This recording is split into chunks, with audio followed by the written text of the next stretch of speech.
All right, so we are starting. Hello, everybody. My name is Lisette, and I'm interviewing people and companies doing great things remotely. And today, on the line, all the way from the Toronto area in Canada, I have Jennifer Britton. And Jennifer, you are the co-host of the Remote Pathways podcast. You're the author of 7 books now, one of which is called Reconnecting Workspaces. We're going to dive into that. You're the CEO of Potentials Realized. So you do coaching and consulting around this area as well. You've given a TEDx talk and you've been leading hybrid and remote teams since the 1990s. I don't know how much value we can pack into 30 minutes, but I have a feeling this one's going to be get your note-taking devices ready, people. But I would like to start with the first question, which is, what does your virtual office look like? What do you need to get your work done? Oh, great question. First of all, thanks for having me. I'm looking forward to a power-packed 30 minutes with you, podcaster to podcaster. And, as someone who's worked in the space, I'm sure my office looks very similar. Really, all I need, laptop and connection, whether it's through my phone or through the air, that's pretty much all I need to do my work. And that's really all I've had over the last 3 decades, from years ago when I worked for the United Nations and also the global, international agencies. I typically only had 2 briefcases allowance for luggage, and that had to do me for a whole week. And those days, laptops were 14 pounds. So I like to Right. say They were to really really, bricks. they were really bricks. And so, if I could run a virtual mobile office back in the 90s, in today's world, really all I need is a bit of connection and a device and people to converse with, whether it's physical or digital. That's it. And do you have then, so for moving around a laptop and connection, but do you then, as peripheral devices, do you have any luxuries that you particularly like extra monitors or? Great question. So I'm a girl who's all about, less is more. I like one device. Let's just keep it simple, keep it focused so that really there's not a lot of periphery. And even in my work, I am sort of old school where I like to have these digital downtimes throughout the day. All the bings and rings are fantastic, and I do want to be connected, but my work as a coach, especially, is about listening to people, is about creating the pause. It's about creating the space for some silence. And when we have too many devices around us, it just doesn't afford that time for, the pause and hearing ourselves. Oh, indeed. And I think a lot of people have been struggling during the pandemic as our work and lives have blended, and the connectivity is, I mean, the only limit is really your own boundaries that you put into place. How do you create your digital downtimes? What do you do for yourself?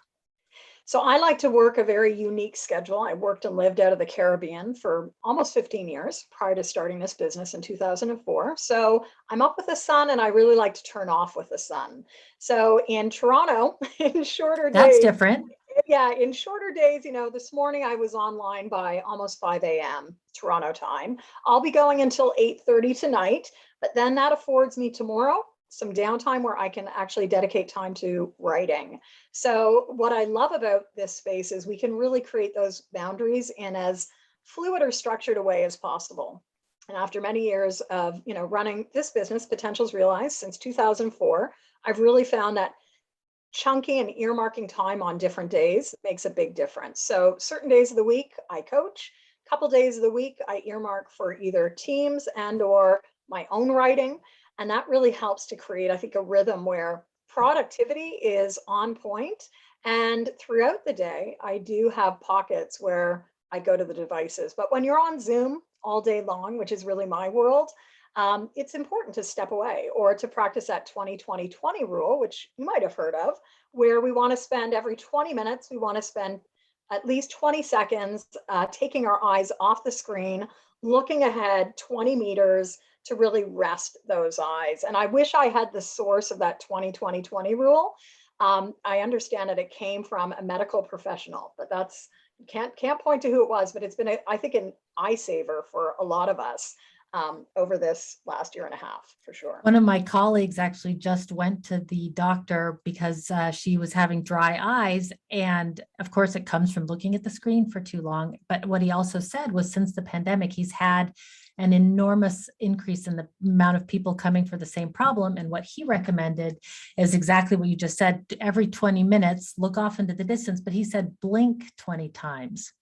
So now as our team before our team meetings, we do an icebreaker together where we look off into the distance and we blink 20 times. We call it our icebreaker. Or we do it sometimes as a break. So so it sounds like our data is solid since we have the same data from. As big as the space is actually really small. And as I was sharing with you, you have been on my bookshelf for several months, and I've really enjoyed your writing. And so I think, it's a large world, but it's a small world. And finding those points of connection are just critical, which is a big part of both of our work. Indeed. And let's talk about that, because that is one of the things. I mean, you've written now a book called Reconnecting Workspaces. And in that book, you talk about how to boost the triad of trust, safety, and connection. And a lot of people are really struggling with that as we were, in a pandemic. And not just that we got to go remote, we were forced to go remote and survive during a pandemic.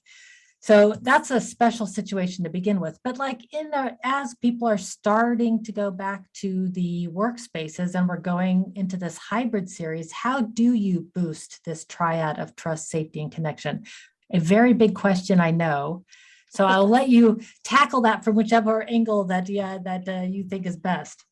Well, I think, a lot of people are probably leaning in and listening in at this point, because I think this has been a challenge even pre-pandemic. And then it was certainly a challenge throughout the pandemic. And now as we go to hybrid, and certainly as someone who has worked in the hybrid world now for 3 decades, managing teams, leading teams, for the United Nations, across countries, across very extreme environments, sometimes that trust, safety, and connection is absolutely essential for all of us to do our best work.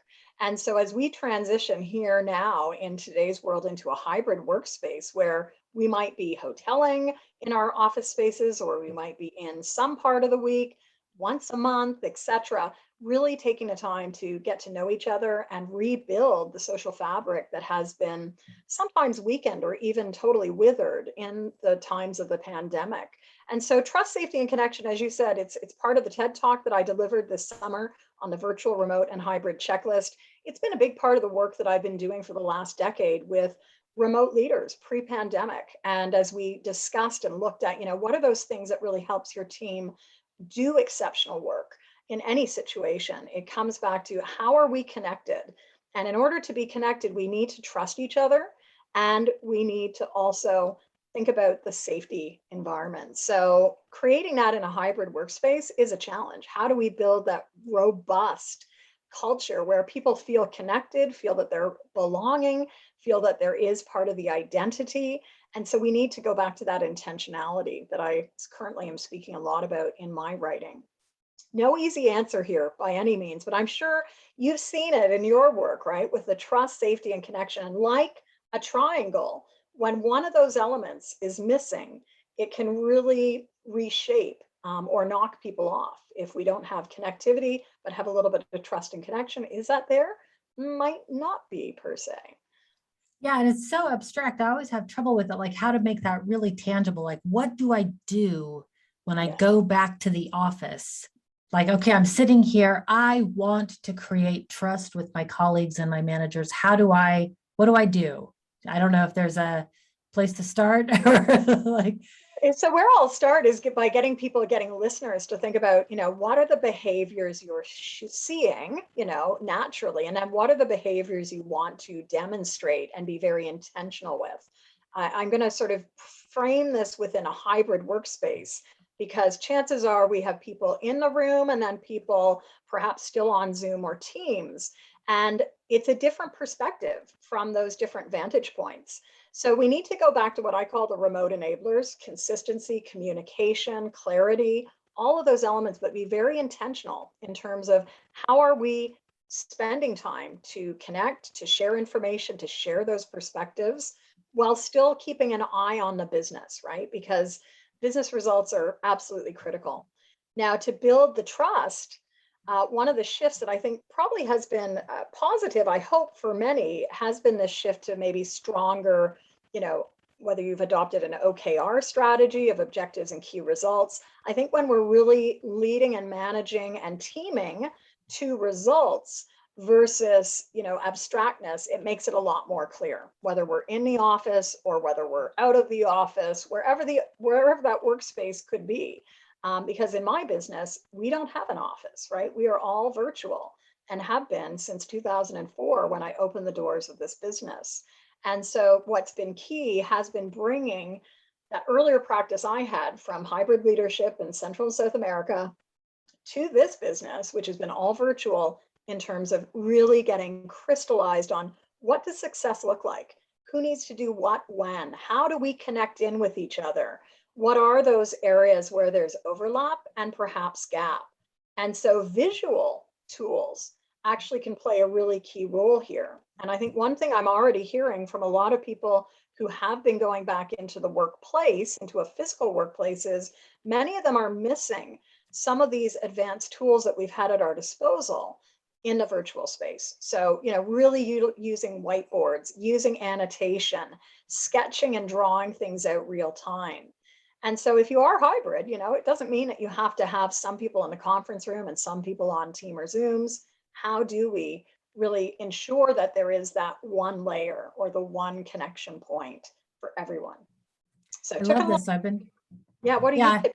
Well, no, I was taking furious notes, and what I heard you say is, of course, really be clear about the behaviors you want to demonstrate. So that sounds to me like really understanding what your values are of your company, right? Because your values are what drive your behaviors.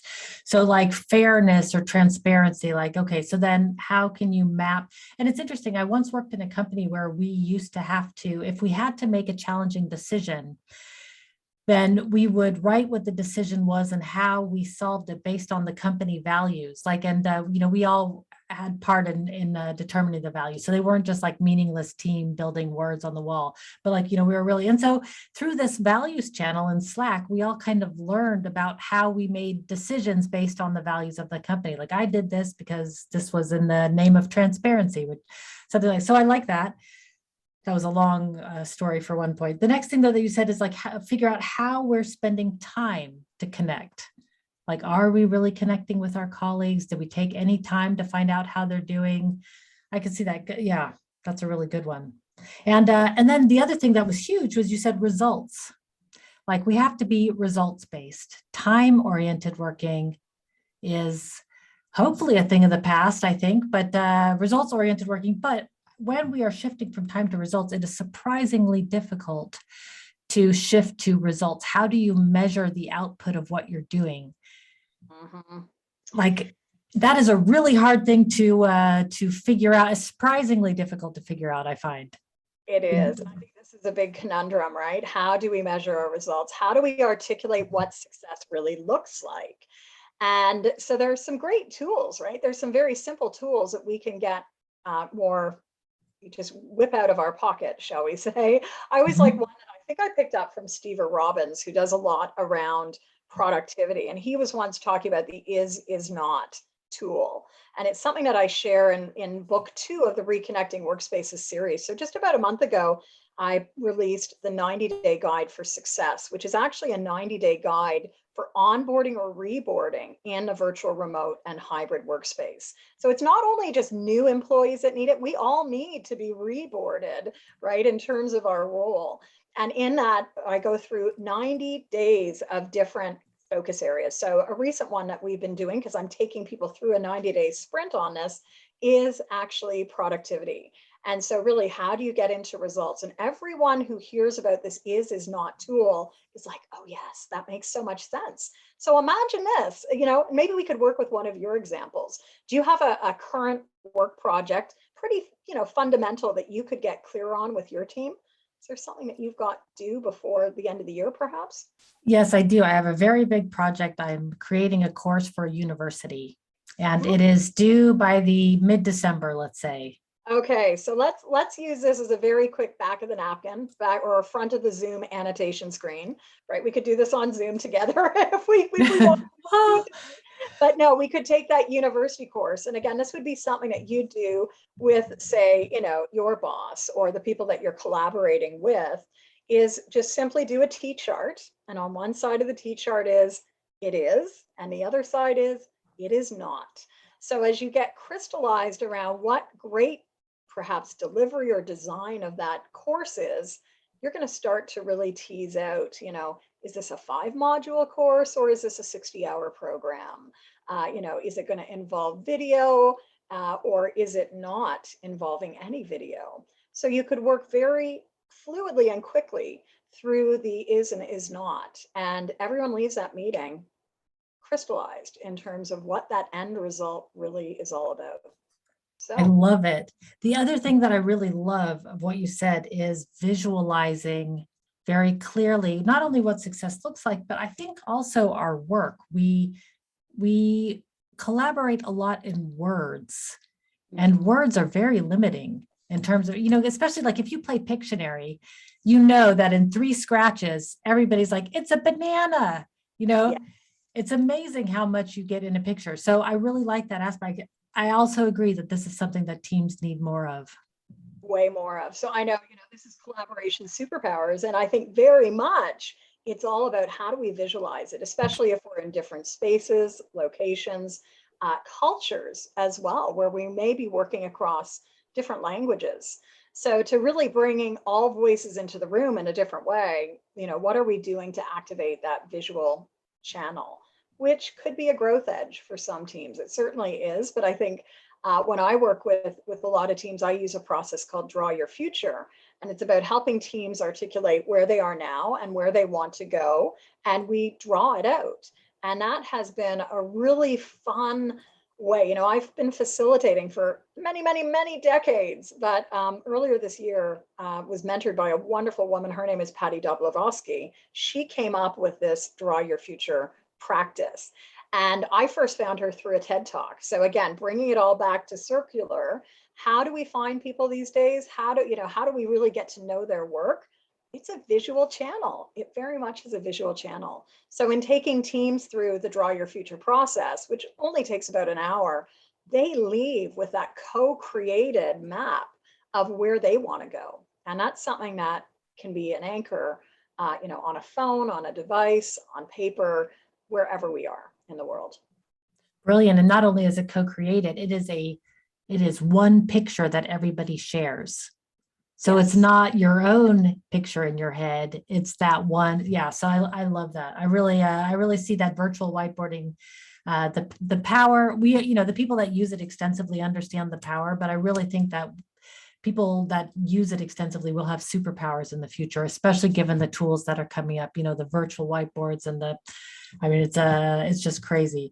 Okay, but I still have tons of questions and I don't want to run out of time. So I want to dive specifically into remote and hybrid leadership practices because, as remote workers, I think everybody in the beginning was scrambling during the pandemic, but I think after about 2 years now, we've got it down. Like if we're working at home, we've kind of got our systems in place. Not that they can't be improved. I see people who are in more pain than they need to be all the time. However, leaders have a huge shift to make, given that for whatever reason, we all cannot go back to the office yet, depending on where you are in the world. And the employees are demanding freedom all over the world, right? So this hybrid workplace, and we were working hybrid before, we just weren't acknowledging it as much.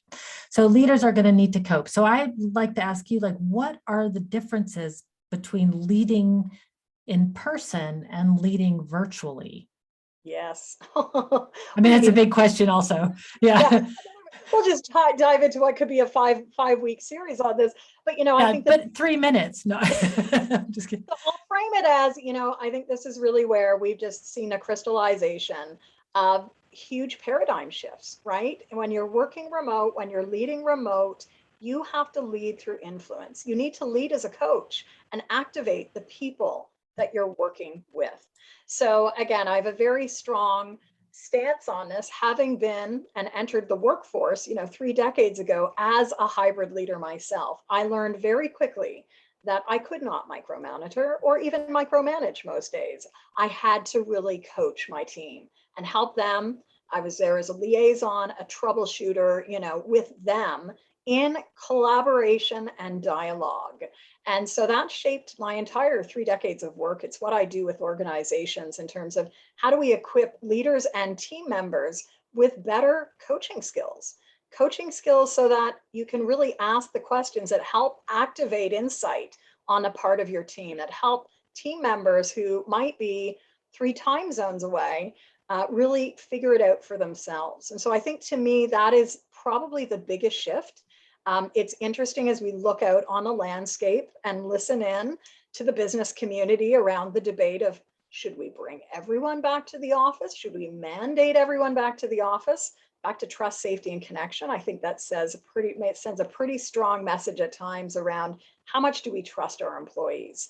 Because I think many people have thrived, some haven't in this space, but those that have been supported well by leaders who coach and leaders who listen, while providing that clarity around results, just as we talked about, and ensure that people have the resourcing that they need in order to do their work. So it is, there's a synergy of factors that we do need: good leadership, great coaching skills, clear results. We need to be very often creative with resourcing as well.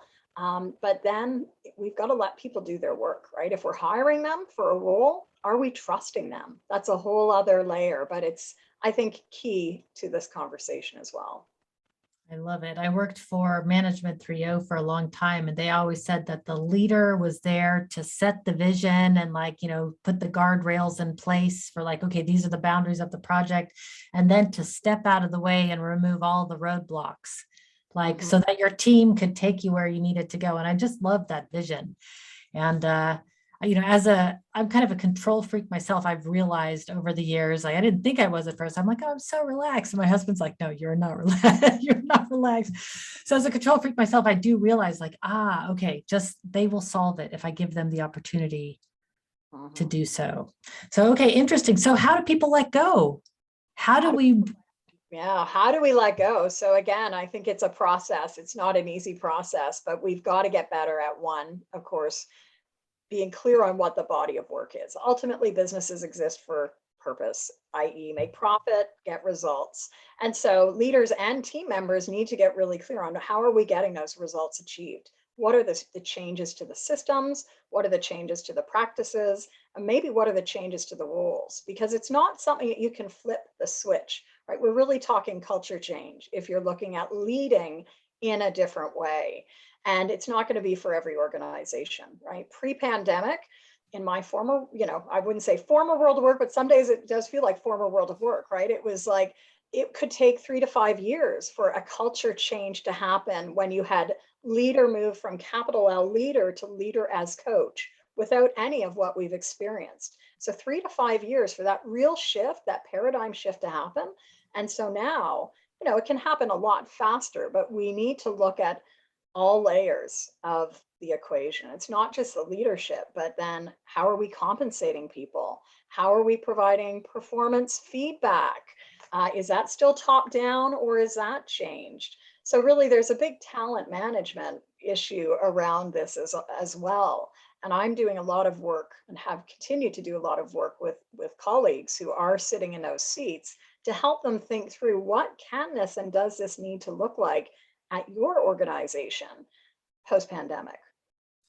So that is actually one of the questions I wanted to ask you was about feedback and performance appraisal in the digital space. And I realize we just have a couple minutes left. So we'll end on this question, and I've got a couple of easy ones at the end. But in terms of providing feedback in the digital space, the whole mechanism for feedback, it seems to be, needs to change. Like the annual performance review, it didn't really work to begin with, if we're honest, right? So, but in a digital space, it really doesn't work. It comes out crystal clear. So what are you seeing people trying in this area?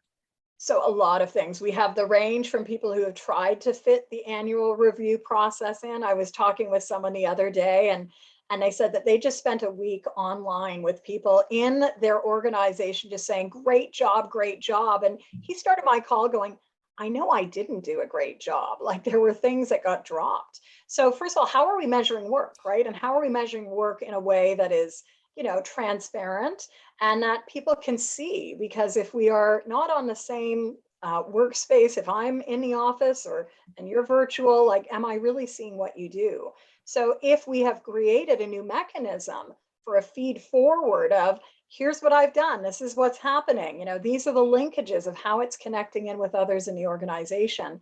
Again, we can use and leverage some of that visualization that we've talked about as well. I think having people create new sort of maps of what the performance roles really are is a big part. And I say this having been working in performance improvement for many years.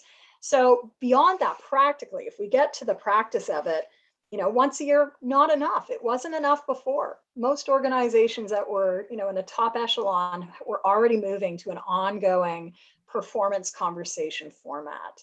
And I think very much that's something for organizations to look at as they continue to move through different transitions.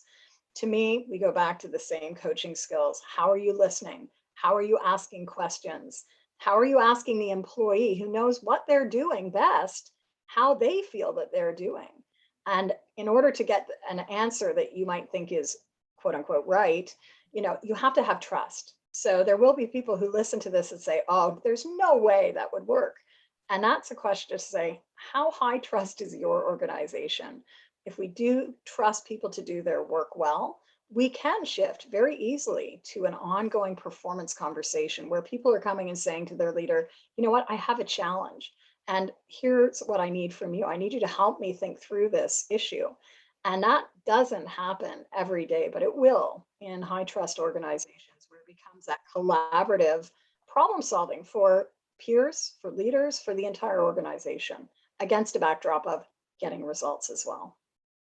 I really love it. I love the whole, because I can see like when we visualize success, then people understand what they need to achieve. We are the masters of our own productivity. So just like, let us achieve what you need us to. And in the end, we'd love to be measured for our performance. I mean, most people want to know how they've done and how they can improve for next time. And I have to say, even with my own team, I work with a team of freelancers and I sort of give out tasks every week. So it could be like that. It's just an endless bucket of tasks. I give out the tasks, they complete the tasks, I pay them. What they've asked for in our last feedback session was a way to, how can we measure what we're doing to what is contributing to the company? We want to understand how our work contributes to the overall goals. It was like, I was like, they could just take the work and run as freelancers, make it really easy, but they want to be more involved. And I really suspect, and it was a natural conversation, I really suspect that most people out there want to see how their work fits into the bigger picture at the company, and they want to see the company succeed. Like, who doesn't want to be part of a winning team? Yeah, we all want to be part of a winning team and we all want to do work that we enjoy. So one piece that we haven't even touched on today, which I'll just dangle for, maybe I can join you down the road for another episode, around motivation in the hybrid space. I recently launched a hybrid work style quiz, and it's been really well received because part of this equation is what motivates you to do your best work. Right? We really want to help people stop and pause and think about, do I love to create things? Or am I the person who really likes to get things done? Am I the person on the team that loves to connect others? And so when we do get people in that right role at the right time, that's when teams just get activated. So anyways, I'll just dangle that little piece as a whole other layer of this. And I would think that on your team, right, in freelancers, that's probably part of their motivation. They want to understand the bigger picture. It's important to see how the piece fits in across the board. Yeah. I love it. Oh, there's so much rich information. And I look forward to the show notes. I promise to post a note for the links to all of your books and your podcast and your company potentials realized and your TEDx talk as well. Clearly, there's a wealth of knowledge and we are underserved by the short time that we have together here. However, I'll end with just the very last question, which is, in your own words, if people want to learn more about you, what's the best place to go? Where are you active on the internet? Oh, good question. I like to be in many different places, but I think the best way, reach out by email, jennifer@potentialsrealized.com. Or you can also find me on LinkedIn, right? LinkedIn is still a little cluttered up to this space. So Jennifer J. Britton on LinkedIn, would love to connect, and yeah, conversation. Love it. I will definitely add that to the show notes. Thank you so much for your time here today. I took copious notes. I almost had to turn pages. So I really appreciate the value that you shared. Thanks, Jennifer. Thank you. Yeah, thank you for having me, and hope you all enjoyed today's episode. Until next time, everybody, be powerful.